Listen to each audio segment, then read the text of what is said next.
1 নম্বর প্রশ্ন, কোন নবীর উম্মতদের বানরে পরিণত করা হয়েছিল? এ মুসা আলাইহিসসালাম, বি দাউদ আলাইহিসসালাম, সি ঈসা আলাইহিসসালাম। সঠিক উত্তরটি হবে অপশন এ মুসা আলাইহিসসালাম। আপনি যদি ইসলামকে ভালোবাসেন তাহলে কমেন্ট করুন আই লাভ ইসলাম। 2 নম্বর প্রশ্ন, হজরত মুহাম্মদ সাল্লাল্লাহু আলাইহি ওয়াসাল্লাম মোট কতটি বিবাহ করেছিল? এ 4টি, বি 7টি, সি 11টি।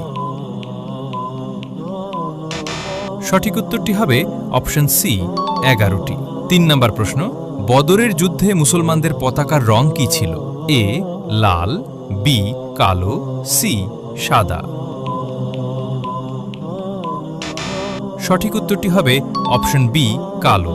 বদরের যুদ্ধে মুসলমানদের একটি প্রধান পতাকা কালো রঙের ছিল, যার নাম ছিল উকাব। এটি সাহস, ঐক্য ও যুদ্ধের প্রস্তুতির প্রতীক হিসেবে ব্যবহৃত হয়েছিল। 4 নম্বর প্রশ্ন, ইসলামে জাকাত কত শতাংশ দিতে হয়? এ 5%, বি 2.5%, সি 10%। উত্তরটি জানার আগে ভিডিওটি শেয়ার করুন। একটি ভালো কথা শেয়ার করাও সাদকা।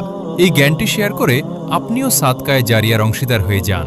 সঠিক উত্তরটি হবে অপশন বি 2.5%। আপনি কয়টি প্রশ্নের উত্তর দিতে পেরেছেন কমেন্ট করে জানিয়ে দিন।